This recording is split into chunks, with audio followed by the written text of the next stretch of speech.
আজ তো আমি নিজের মতো করে পিৎজা বানিয়ে নিয়েছি। দেখুন খুব সুন্দর করে বানিয়েছি, খেতেও খুব দুর্দান্ত স্বাদের হয়েছিল। আমি 1 কাপ মতো আটা আমি চেলে নিলাম।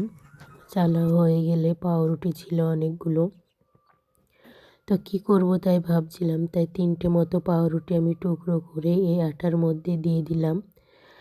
ভাবতেই পারিনি যে পাউরুটি দিয়েও পিৎজা বানালে এত সুন্দর হয়। দিয়ে দিলাম সামান্য লবণ ও চিনি। সাদা তেল দিয়ে এইভাবে ভালো করে অল্প অল্প জল দিয়ে আমি মেখে নেব। আগে মিশিয়ে নিলাম ওগুলো, এবার জল দিয়ে মেখে নেব।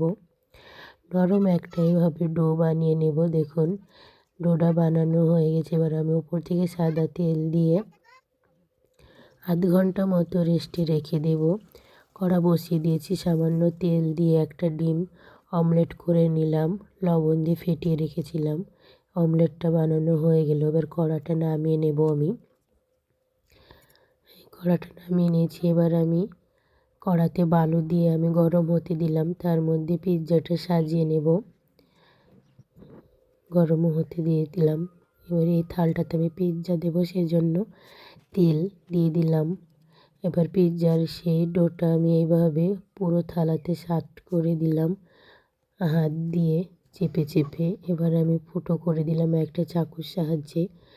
পেঁয়াজ, গাজর এসবগুলো দিয়ে দেবো। আমি নিয়ে নিয়েছি দই। দই দিলে খুব সুন্দর লাগে খেতে, তা আমি ওই সাদা ক্রিমটা দিইনি। এর ওপরে আমি সস দিয়ে দিলাম। এবার ডিমের পিসগুলো এইভাবে সাজিয়ে দিলাম একে একে করে। এবার টমেটোগুলো দিয়ে দিব। এইভাবে সব একে একে সবজিগুলো আমি সাজিয়ে দিলাম খুব সুন্দর করে। দেখুন এতটাই সুন্দর হয়েছে, দেখতে যেমন তেমন খেতেও খুব সুন্দর লাগছিল।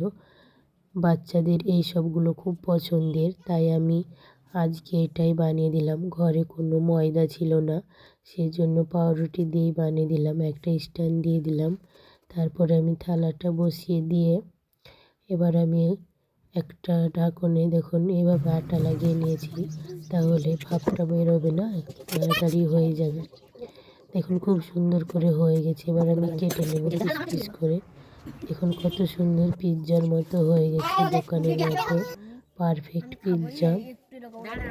খেতেও খুব সুন্দর।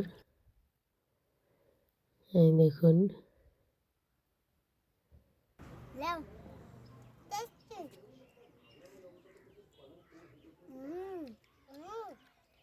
টেস্টি, অসাধারণ।